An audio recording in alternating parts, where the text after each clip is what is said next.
All right. Welcome to the Black Ribbon Warrior Podcast. I am your host, Lee, a stage 4 metastatic melanoma cancer warrior.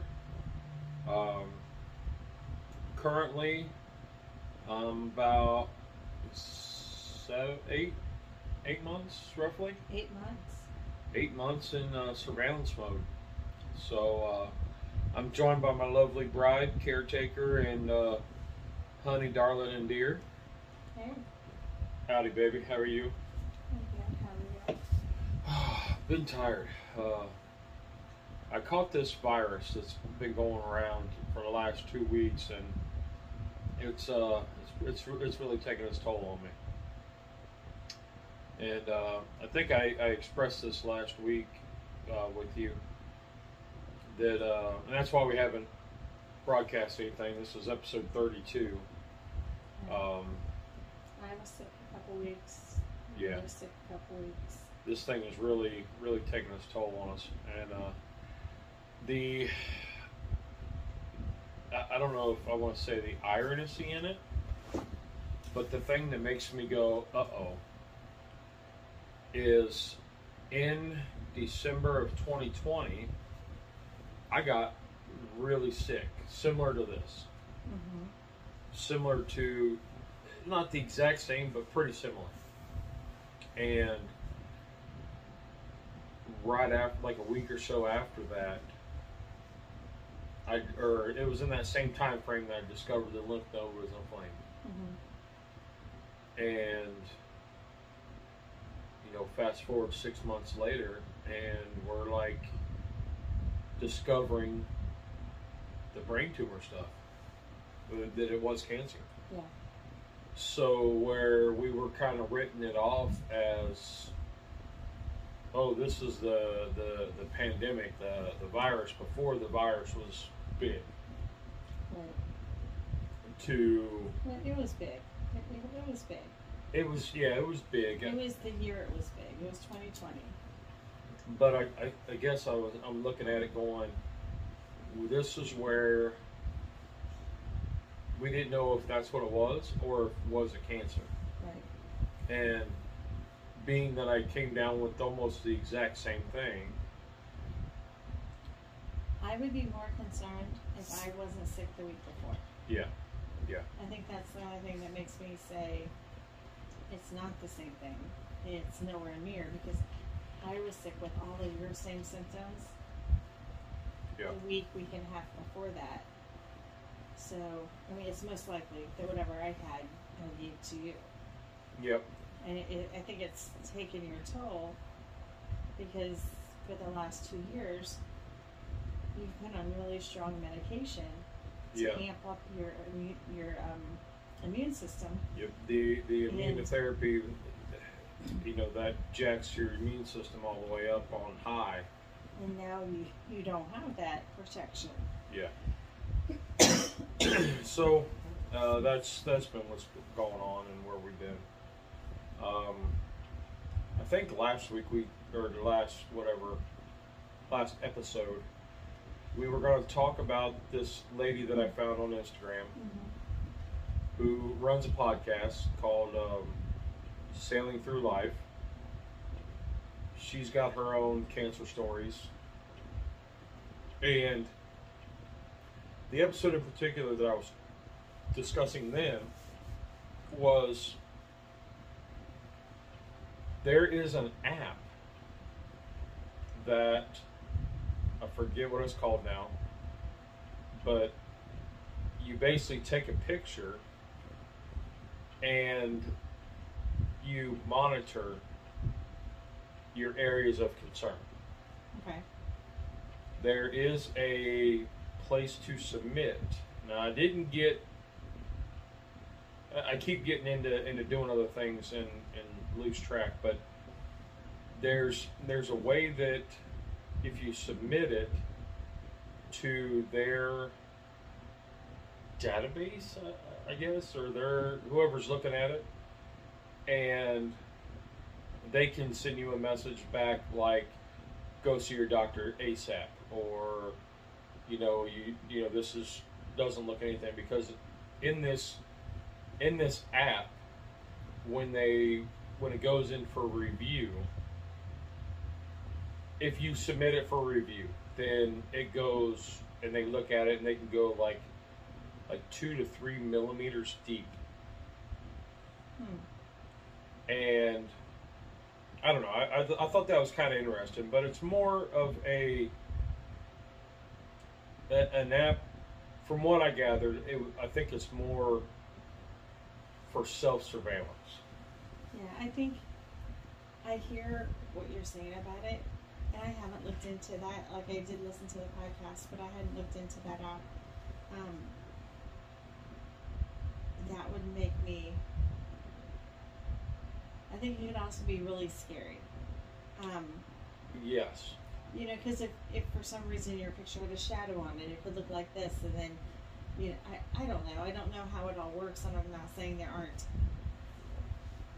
it's not a foolproof method, No. And they said that this does not replace your doctor, your dermatologist. What this someone's is, going to use that and be like, oh no, it came back saying this, and then they're going to be frantic, and they're going to be, yeah, and so nervous and scared, and it's going to be a piece of dirt. And I don't know. And being that I'm a diabetic, and I've gotten the continuous glucose monitor. That's a blessing and a curse. Mm-hmm. Because I have an addictive personality, and I check it 18 times a day. Yeah. So if I've got this app and I figure out how to use it, I'll be taking pictures of the same thing, every month to compare. This light, bright light, sunlight. Yeah. No light. I mean, flashlight. You might have one of them selfie ring lights just to take your picture of a mole and then compare it in a month. Did it grow? Did it change color? And I think for me, I mean, my melanoma wasn't necessarily caused by a mole. We tracked it from the lymph node. So if it was a mole, then it was one that was removed or got cut off, like fell off or whatever. Yeah, your primary tumor isn't known. Right. So the origin of it we don't know. And so for me, it'd be like, oh man, I gotta really check this. But I could see where, you look at it and then like in 6 months, you look at it again, if you have that discipline.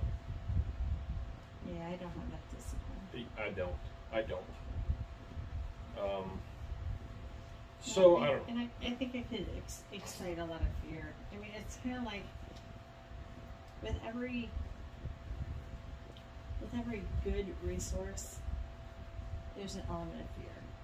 Right. Like when we were pregnant with the kids, and you have that what to expect when you're expecting book. That book is terrifying. I didn't read it. No, I read part of somebody's, and I was like, I'm reading this book, because it's like they mentioned this could happen if you use this chemical to clean your bathroom, and then they say it's like a 1,500,000% chance. Like it's so minimal. Yeah. Like but it's saying that it could happen. And it's like that preying on your emotion, that you want to do everything right. Wasn't there a test that the doctor had suggested that we run, but it was only 47% accurate? Something. And we were like, no, don't do it. And it wouldn't have changed the outcome of anything. It was to see if your kid had Down syndrome or something. Yeah, well, or something like that, like you what's funny about a birth that, like defect. My nephew, when my sister-in-law basically was pregnant, and they ran that test, Mm-hmm. And it came back that they were pretty sure he was going to have Down syndrome. Yep. And we all steeled ourselves for that. You know, like, okay, it's going to be fine. And the kid is, not only is he perfectly normal, he's just a perfect kid. Like, he's smart, he's driven. Yeah, when you look back in his family tree, he's like the Rain Man of that. He is. He's the Rain Man opposite. Like, he's smart as a freaking whip, and he's tall, and he's a good kid. And he's a really great kid. Yep, and he's I far refer to him exceeding as the best boy in the world. He's far exceeding what the expectation was through that test. Absolutely. Like, he's in what, year 3 now? Year 4. He just started year 4. Year 4 of pharmacy school. So. And he did not send his mother a back to school picture. I'm gonna try to get one tomorrow. I'm gonna try to get send your favorite Anna picture. So with the back to school stuff, that is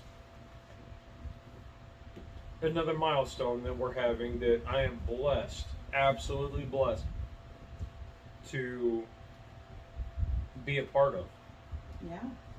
This is the first year in 20 that we've not had a kid in public school system. Yeah. So our youngest started college online today. The middle started her sophomore year at Western Carolina. Yeah. So now, instead of, we always, when the kids were little, they were the littles. Mm-hmm. They were always just called the littles. Everybody called them the littles. Like, even their elementary school, like, the secretary at that school was like, oh my goodness, look at that picture of the littles. She goes, well, I guess they're not so little anymore, but look at the littles. Yeah. And so now, our littles are college students. Kind of crazy. Yeah, we have 2 in college at the same time. Kind of crazy. So we are actually creeping up on the 2-year brain surgery. Yeah. And we're 10 days away. I am still, I say it all the time. It is still hard to believe that was me laying on that table with my, a sneeze away from death. Mm-hmm. That's really hard to believe. And I just remember all the terror for me. Yeah. Because I worked with so many people who had brain injuries, and I know how devastating they can be, and how just. I mentioned it way earlier in the podcast, and it's one of those that I've been around medicine my whole life in some way or another. Right. And I was like, okay, well, how long is it going to be? And when they were like, well, it's going to be, about 2.5 hours or something, and he's going to come out and he's going to talk to you about half an hour in or half the way through, and I'm like, okay, I can do this. Mm-hmm. So they called me up there and they said, he's halfway through. Okay. And then, no crap, like 15 minutes later or something, they called me back up and they said the doctor wants to talk to you. Yeah. I thought I was going to throw up, and all I ate that day were gummy bears. And they were those ultimate gummy bears. Yeah. So I haven't had those since, because I thought, I'm going to puke gummy bears on this doctor's scrubs, because he is only halfway through the surgery. They said he would come out when they were done. And now he's out here. And now he's out here. What the hell happened? Yeah. And when he said, I'm done, it was so much smoother than I thought. I was like, okay, you're not going to throw up right now. Just deep breaths. Yeah. For anybody that's kind of new to us, so I had a ping pong ball sized tumor between my brain and my skull. So they had to go in. We did radiation we did 3 rounds, and basically vaporized the tumor. And then they had to go in and cut out a hunk of my skull, and basically like burnt toast. Scrape all the. I don't think they scraped it. I think they suctioned or That was the way that they explained it. Was we're going to scrape out all the burnt bits. All the burnt bits. So, yeah, and so now here we are 2 years later, and the brain's still healing from that being compact, or that area of that trauma that you had with the tumor, then the radiation, and then the surgery. Yeah, I mean, and that surgery, I mean, it was super successful. Yeah. But on the same breath, you know, after I found out like everything went cool with it and the surgery was done, they're like, okay, it's going to be a couple hours, you can see him. I'm like, okay, cool, good. I need to see him. I just need to look at him. I need for him to say something. And the doctor called me, and I was like, oh crap, this ain't good. Why are you calling me? You calling me to tell me to come back? Yeah. And he said, there's some pooling of blood. You know, there's a spot of blood. Some of it's normal. We're going to check this out again. And I'm like, no. See, blood is battery acid on the brain. No. Nope, you're going to kill a portion of this brain, and I'm going to deal with it. We're going to be okay. But how much are you going to kill? What's he going to lose? And they monitor that. I mean, you had a handful of MRIs through that process. Yeah. Because they were checking it and being really diligent about, is it better? Is it worse? Is it more blood? Is it less blood? Is it spreading? Is it not? Yeah. And so, I mean, I didn't get to see you until like, I don't know, 7 o'clock or something like that night. It was so late. Yeah. And I was completely keyed up because it was, one, a huge event. It was in COVID, so I was by myself. And, you know, here I am. I've almost thrown up my gummy bears. They told me everything was cool, then they said, wait, we got an issue. I know what I know. My brain went a little rampant. And Google did not help at that point in time. I didn't look at Google at that point in time. So I know a lot of other people, you know, they had looked at Google. Well, and you know, I think the only person I told that you had a pool of blood, I told my sister. And I said, hey, there's some blood on the brain. And her reaction was the same. Oh. Uh-oh. Oh. And because she was kind of updating your Facebook page for me, because I just, between the kids, yeah, and the super close friends who were checking, and the family, and I didn't have any more time. But I'm like, don't tell anybody yet. Yeah, we didn't want to worry anybody more than what they already were. Well, yeah, and we have a lot of medical people in our family, so we weren't the only ones. Yeah. That know that blood on our brain is bad. So, gosh, I never want to do that again. Just saying. Me neither. The whole thing I don't want to do again. No, there's not one part that I want to do again. I mean, if that's the Lord's plan, Except then I would like you to ring all the bells. Yeah. You can do that part again. I'll tell you, the first time that they had me ring the bell, you know, the lady was like, "You want to ring the bell?" And I looked at her like, "Oh, we ain't even started anything. We didn't do anything yet." She said, "You finished radiation." Yeah. You know, that to me wasn't, at the time, wasn't bell worthy.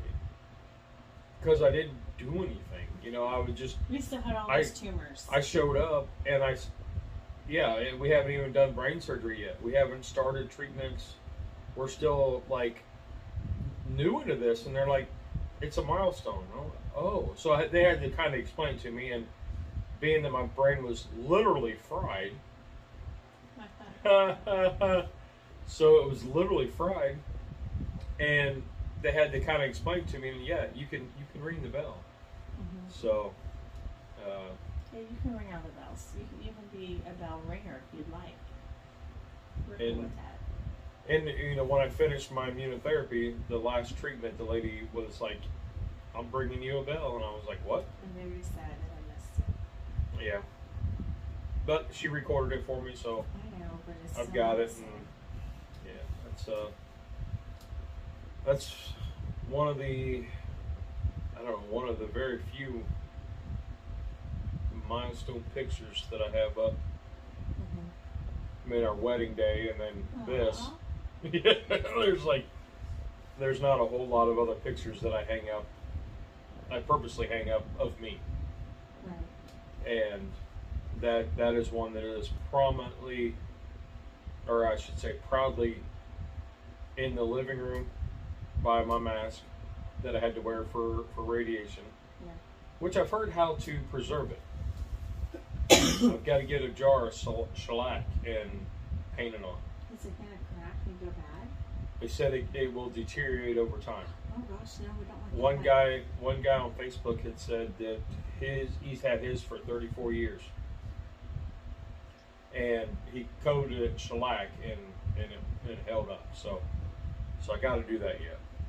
Okay. Probably not the aerosol, because there's a lot of times where the aerosol additive to like paints and stuff can deteriorate certain products. So I'll probably have to get a can of shellac. We can splurge. We paid a lot for that mask. Yep. So, but anyway, that was a side topic. Much like everything else. But I mean, here we are. We're 10 days out, and from our 2-year anniversary, and I think about, so the swim team reached out to me about helping out this year, and I notice a lot more clarity than what I did last year. You know, it's not that deja vu, you did this, you did that last year. It seems like a little more clarity and more purpose than what I was doing last year. Sorry. But there's, I mean, these kids have a special place, and so I'll help out, and it's been good because they were the support system for our kids when they needed it, going through this, and then it was some of the first outings were to swim meets. Yeah, I mean, right after I brought you home from surgery, you were like, "We need to go." I said, "Where am I going?" And you said, "The kids have a swim meet. You gotta go." I said, No. I just brought you home." And you said, "Get out of here and go to the swim meet." Yep. And I was like, "Oh, okay. You know, I'll go to the swim meet." I was so tired. I was fielding, Sorry. I was fielding calls from my clients, checking in on you, checking in on me. Little cough drops there. And I sat down, and I don't know if I watched a single race. I was just exhausted. Yeah. And our friends were like, "Oh my God, what are you doing here? What's going on? How's everything going?" And she's like, "He kicked me out." Yeah, it was like he told me I had to leave. I had to come here. And I think the event, we have our first swim meet tomorrow, Tuesday, and it is ironically at the same aquatic center that was the first one I went to. Yeah. After, I mean, I had my cane. I didn't know where I was going. I mean, I was out of it, but We stayed I had for a purpose. Of races. I had a purpose. We stayed and watched. You know, I think we watched about half of it. Maybe. You watched each of the girls swim something, and then we went home. And I'll tell you that those kids, when they saw me walk in, they all. I mean, the amount of effort that they gave in their events. Well, they came up to hug you. They came up to high five you. They came up just to look at you to make sure you were okay. Just to, I mean, they give 100% all the time. Well, some of them do, but they gave more because I was there, and he noticed it, and the coaches noticed it. So these kids got a special place, and it's good that I'm able to be there, and there's a lot that I don't know, but the stuff that they are learning from me, it's been good. It's more than swimming. Yeah, we've said that for a long time, and the kids, the seniors, know that, and the head coach is new this year, and she's very green. She's got a lot to learn. She's doing a great job picking it up, and there's a lot that I don't know, but I've been around it for 12 years. So I'm able to, like, you know, pull the kid aside and give him a little attaboy without being an attaboy, you know? Yeah. But I like that I can just be your wife this year. I don't have to, I mean, I love them, and I'll do all the things they ask me to do, but I don't have to do all the planning. yeah, Which is nice. I can go enjoy and watch them swim and well, think at them and mess at them, and you might be helping me do some timing, but anyway. So I hear ya. what's all this? How are we tying all this back to melanoma? Well, I mean, I had brain surgery, so that was 2 years ago. We, you know, and where we're at now. I still have issues multitasking. I find that more noticeable because I'm aware of it. Well, what? It's when I start talking again. It's so odd. What I think we notice, and I know this frustrates you, and it, you know, I've said it makes it more noticeable because you feel well overall. You're feeling pretty good. Like, you're not napping every day. You're not. Right. And if you are, it's like you're laying down and resting. It's not you need the nap because you're exhausted. Right. It's different. But because you are feeling better, and socially even, you're able to carry on the conversations, and, you know, you're able to be part and to engage with your environment again. Yeah. That the things that you are lacking are more noticeable now because you're more engaged. And like last night, we were having a conversation, and mid-sentence,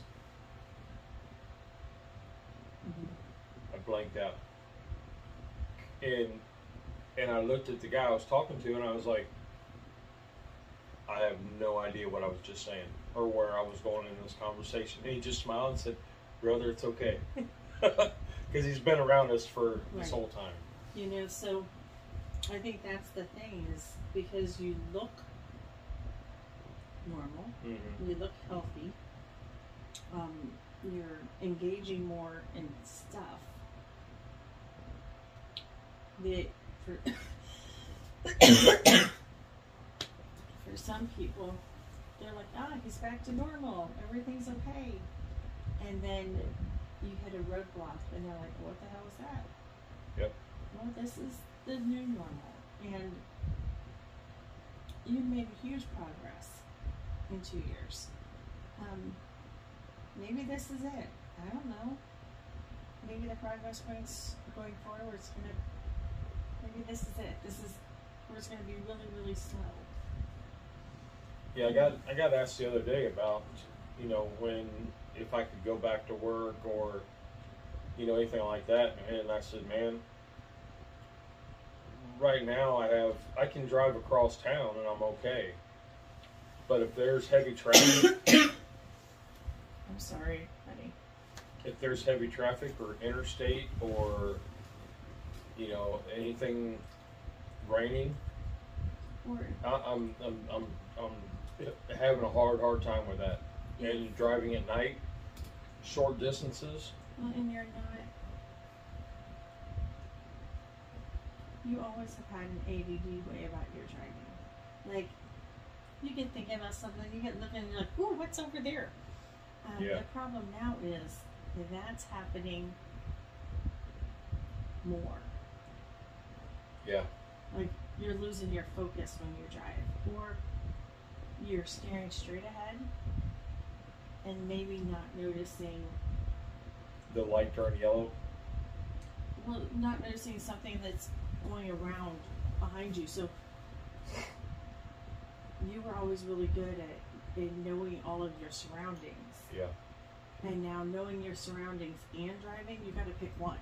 Yeah, that's part of that multitasking that I've found is very hard. Like, if I'm trying to talk to you and text somebody else, something's got to give. Mm-hmm. Even texting sometimes is hard. Yeah. It's just too much. I'm like, screw it, I'll call you. I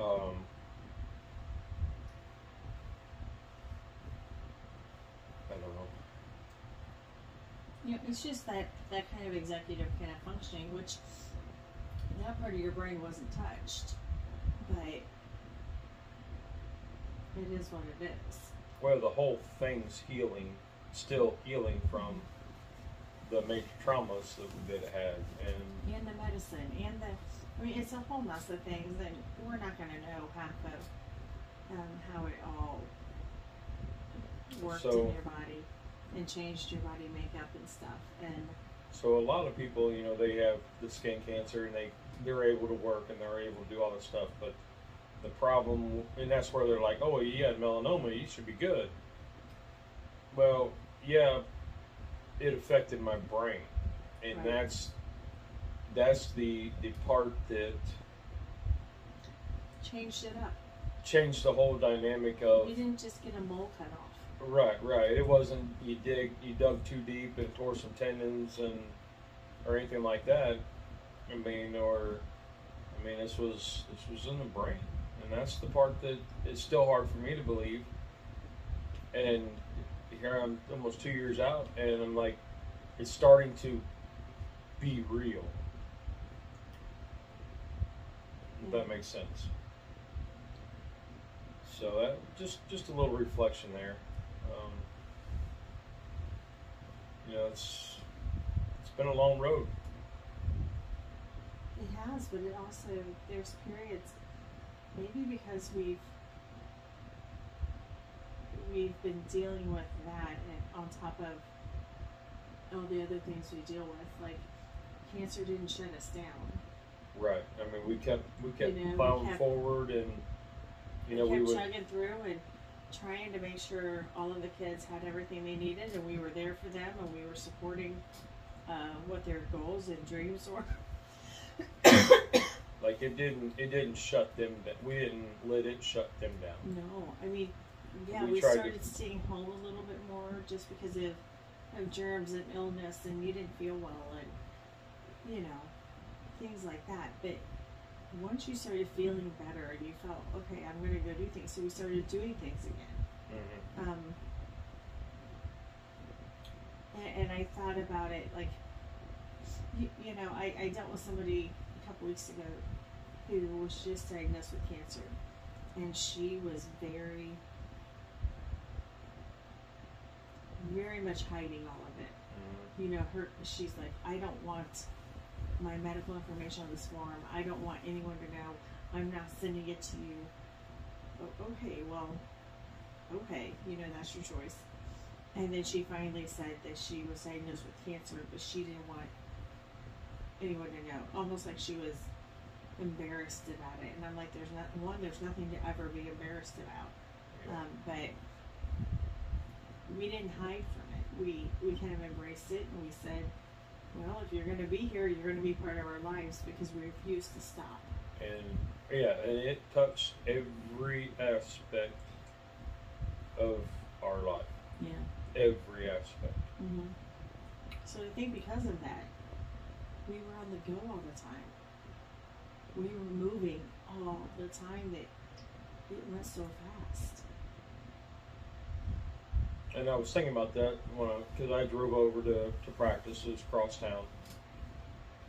And I was thinking a year ago, I had to have somebody with me to drive there. Yeah. Like, I could drive there, but I probably wasn't driving home. You know, my friend drove to move our kid back to school. Yes. Which was an absolute blessing for me. Not that I didn't want to go, but one, is too far of a drive for me to make by myself, or for me to drive. Mm-hmm. Because my anxiety gets the best of me after so long. And that when I ride shotgun, or, you know, I looking out the windshield, almost, it doesn't make you car sick, but it flares up the anxiety and the anxiousness. And so, you know, riding in the car if I'm in the back seat and I'm chilled out, good. But if I'm in the front seat, looking out the window, it messes with me. So, very, very blessed that your friend was able to and willing to do this milestone for pay. Well, I told her selfishly, I said, I'm glad you're driving. And she laughed. I said, I haven't sat in the passenger seat for this long of a ride in 2 years. Mm-hmm. And I love to fall asleep in the car. It's soothing to me. It's super relaxing. I don't know if it's because, you know, my dad drove bus and I was always on the bus, and that I fell asleep on the bus every day. Mm-hmm. And just that motion is like a rocking chair for me. And if I'm sitting in the front seat, I cannot fall asleep. You know, and I'm cool with it. I used to be able to sleep, and you ruined that for me. But I'm like, oh my gosh, I'm not driving. This is insane. Mm-hmm. This feels good. I like this. You know, I think that was one thing that I would do it 110 times over. If me being the sole driver was the hardest thing we had to do with cancer. Yeah. You know, but it was exhausting, because anytime anyone had to go anywhere, mm-hmm. I was the one doing it. Every grocery trip, every pharmacy, every school trip, And there's still days where we get ready to go across town, and I'm like, I don't feel it. Something's off, and I'm just like, you're driving, I'm not doing it. Mm-hmm. And those aren't as frequent. No, but when you're having them, and it's fine. Yeah. Right. So I mean, otherwise we're, you know, still getting through, like, multitasking. You know, like I was trying to flip eggs. Well, we were making eggs the other morning, and I was in a conversation, and all of a sudden it was time to flip the eggs. Like, I stopped, and I have to concentrate on flipping the eggs. Mm-hmm. So, I mean, it was quiet, and everybody was waiting because I was in mid-sentence when I stopped. I had to scooch the egg up so I could get it on my spatula and flip it. And then they all looked at me like, what were you saying? And I was like, I don't know, what are we doing? Like, I completely was out of it. You know, the other thing I noticed is if you're not getting lost in your words, you're hyper-focused on your words. Yeah. Like, you're going to go through the process of telling me all of the process rather than just the part you need to tell me. Yep, because I will forget it or it won't make sense. Or if it's just like a story about something, you might have told me that story already, but you want to come back to one point, you'll tell me the whole story again because you can't separate that one point out of it. And I'm used to it. Well, I find it, I kind of so woo about it, and I'm like, okay, get to the part you have to tell me. I kind of chuckle because my uncle was telling me, well, I do the same thing. I'm like, okay. He goes, so it's not, you know, that's not bad. You know, he goes, I do the same thing. And I said, I'm 20 years younger than you. Mm-hmm. I said, but the ironic thing is, you know, that you say that. And he said, why? Because they told us treatment, your body will age 10 to 15 years. Mm-hmm. And he was like, really? I was like, yeah, so maybe we're not that far apart in age now. You're the same. Yeah. Yeah, so I do think that's something, and when you get more frustrated that those things are difficult for you now. Yeah. We're like, it's okay, don't worry about it. And you're like, no, it's just and I know it's frustrating to you, but again, in the big scheme of how different our life could have looked. Yeah. I will so take you telling me the whole story to tell me the one sentence, or losing track of what you're talking about, or you know, your time management, because that does kind of suck. Yeah, my time management, the desire to, you know, certain tasks to get done. You can't always go backwards, like in time. Like my brain thinks of things like, well, if I have to be somewhere at 7, I need to leave here at like 6:30, and yes. that means this and this has to be done. So this needs to be done by 6:15, and if I'm wanting to do, I don't take a bath, that needs to be done over here because it's going to take me, you know, this long to dry my hair, yes. this long to do this. So I ballpark. You can't do that backwards. You're like, we're leaving at 7, and at 6 o'clock you're like, well, as you're drinking another cup of coffee. Yeah. I'm like, you need to go get ready. I know we're leaving at 7. We now have 40 minutes, and you need a shower, and you need to get dressed, and you need to. Yeah. I'm finishing my coffee in this TV show. No, you're not. Yeah. We don't have time for your TV show, but I'm not done with it. And that's part of that. That's just the time management. Yeah, that has gotten a lot worse. Yeah. But. Yeah. So, but again, if those are that's what we have. Yeah. Okay, I'll set all the clocks ahead.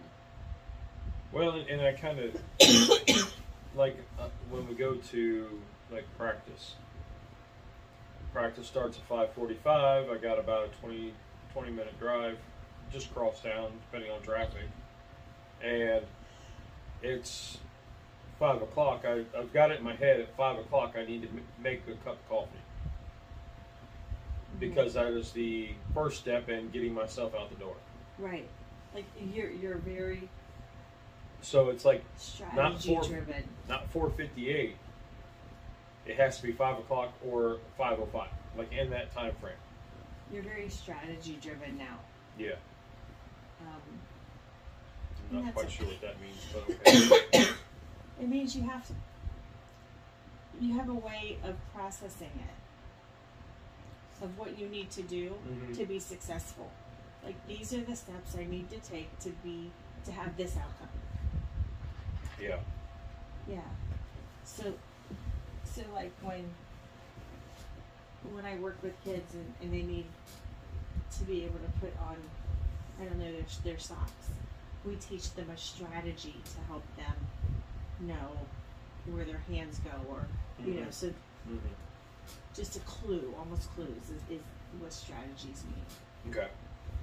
Yeah. Ways to deal with. Yeah. Okay.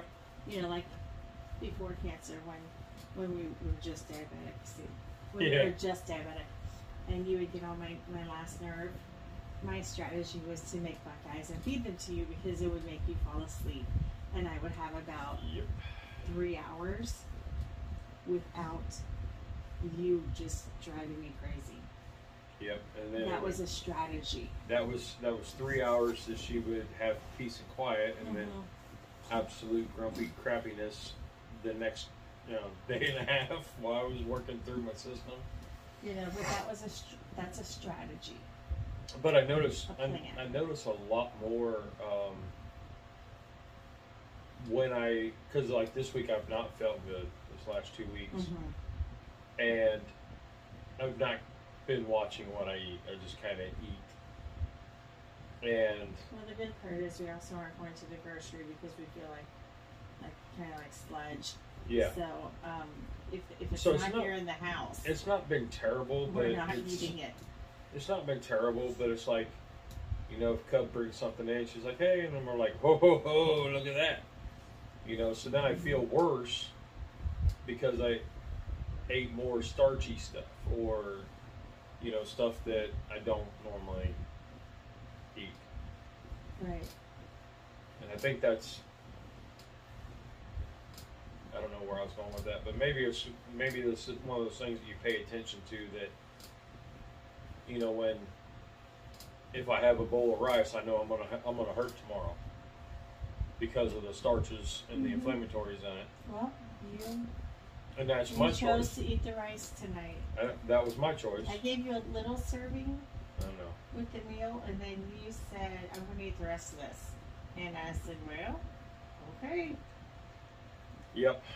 So, and I know I'm gonna feel bad tomorrow, but I also with this head cold or whatever it is, it's kind of like, That's all I wanted is starch. yeah, and I don't know why. I don't know what the correlation is.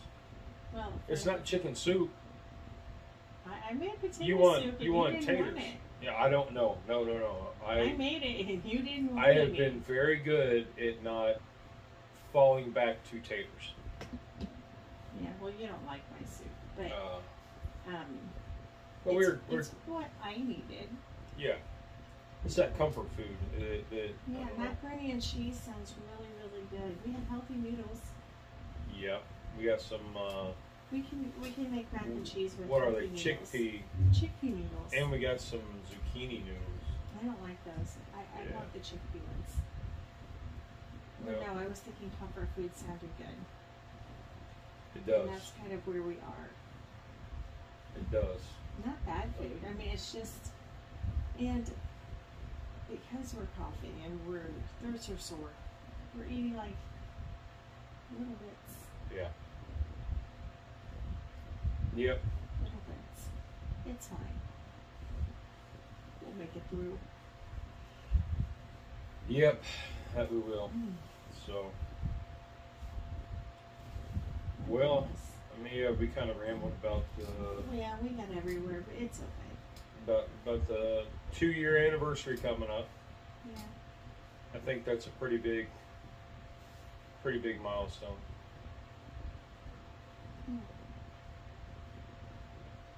Another one that I'm blessed to be aware of. Right?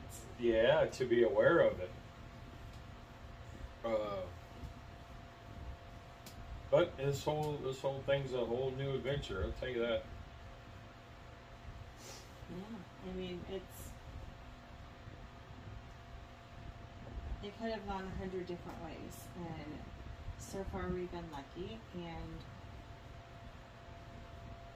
whatever's going to happen in the future will happen in the future, but we're going to plan for the now. Yep.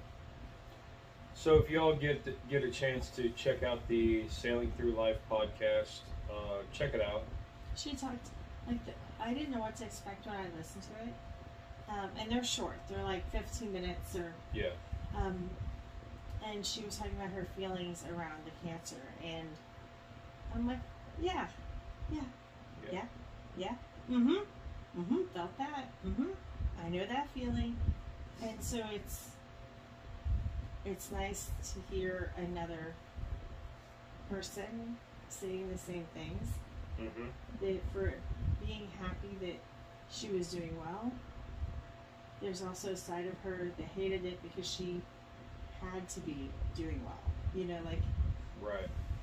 And I'm being positive about it, but it sucks that I'm really upset that I even had to be positive about it. And being in a different situation where hers wasn't in the brain. No.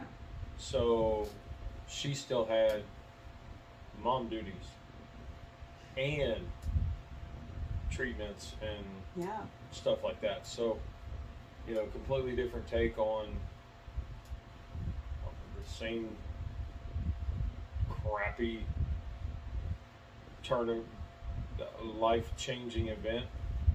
Yep. Trying to make some sort of positive thing out of it, but it's not working.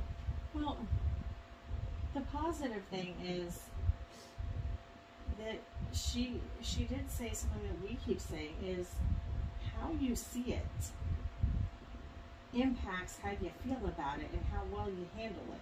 Yeah. Not just how you handle it internally, but how your body physically handles it. Yeah. So, and it's like that not just with cancer. It's like that with family disagreements. It's like that with job changes. It's like that with, you know, wrestling with your own demons in your head for a minute. You know, it's like that with everything. If you look at things as this, it's hard, but I'm going to go through it because I'm worth going through that, then it's going to change the outcome rather than a poor, pitiful me. Now, we all have poor, pitiful me minutes as well. I will say that there's a meme that just came to mind, and I saw it on Pinterest or whatever, and it said I didn't survive, you know, whatever kind of cancer, to die of stress. Right. So, I mean, we kind of turn around and, you know, there was one I think I saw that said I didn't survive, you know, whatever cancer, you know, fill in the blank, cancer, to die of your BS. I was like, yep. Yep. So, you know, it is learning to be positive. Like, every situation in your life, there are two choices. Another lesson for my dad. You have two choices in life. Yep. Or choices. You don't have to like any of them. But you do have choices. This cancer was the same. We had choices with how we were going to perceive it, how we were going to fight it, how we were going to discuss it. You know, the girls brought it up not long ago. They were like, "Where's Cancer Boy?" And they haven't called you Cancer Boy for a while. Yeah. And not everybody was open No. to us being like, where did the Cancer Boy go? And on this Facebook thing, that is one of the things, the dark humor that you develop. If you're going to get through it positively, you got to have a little dark humor. And the Facebook group that I joined, that is one of the thing that the new people joining say is the dark humor is so welcomed here, and it makes me laugh that, and some of these people are just overwhelmed, and they, you know, laughing is one of those last things that you think about in self-care. Right. But yeah, I know that it was not seen as a positive for some people. Yeah. But again, we decided to laugh about this and to love with laughter in all of this. So it took the stigma out of the word cancer for us. Yeah, because it's one of those that no matter how bad my situation is, there's somebody down the street that's going through even worse.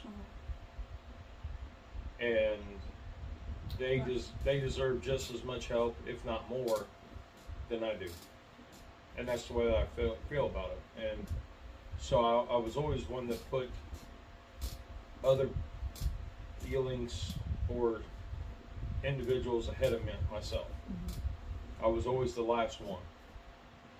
I know that when you started feeling better, like initially, I do spoil you quite a bit in some ways. You know, like I've always tried to spoil you in some ways, small ways, like making your coffee every day or your lunch. You didn't have to worry about anything like that. Surprise me with treats. Yeah, you know. Well, you got treats like gazillion. Oh yeah. At the beginning of this. Because I wasn't eating, and it was like, what sounds good? A brownie. Okay. Let me go get you 5 points. And as you were getting better, you're like, well, I really like. I'm like, listen, you are not that person anymore. You know, like you're doing good. You can't use your cancer to get stupid things you want now. Yeah. And it's just funny that. Yeah, special patient treatment's gone. Yeah, it's gone. You're fine now. You're out of the bedwetting stage. you can walk down the stairs without falling. Right. So you can go do that yourself.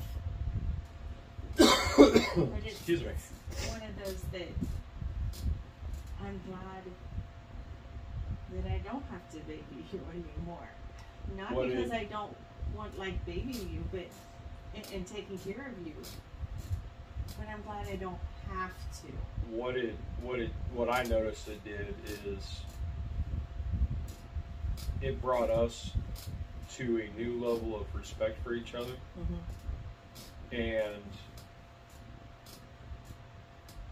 just our relationship is far exceeded anything that I think we could have imagined. Well, yeah, I think. Or it's one of those that you dreamed about. Aw, you dream about me, baby? Well, I was thinking more like you and the Barbies, and because you went and saw the Barbie movie. I did see the Barbie movie. So that's where I'm thinking, like, you know, the girls got their special little thing, and they have this picture perfect thing, and you know, we're guys. We play in the mud and we work. You know. Yeah. So it's a little bit different, but I don't think that where our relationship is now, it wouldn't be where it is without the last 2 years. Well, we got comfortable. I mean, you're going to get comfortable after being together this many years. And we just got comfortable with what to expect out of the other one. And then when you couldn't do that anymore, I had to pick up the pace. And so you're like, dang, she really can do this, you know. She has it under control. Like I have to let go of the control of things that I used to do because I can't do it, and she has it. She knows what to do. Yep. And then complete role reversal. It's I don't think we take each other for granted. Like, oh, I'm not going to worry about it. He'll take out that trash. Except for laundry. Yeah, that hasn't changed. We should really just say chores hasn't really changed. I am proud of the light bulb situation in our house right now, though. Thank you for fixing the light bulbs. Can you get the one at the top of the stairs, please? It's really dim.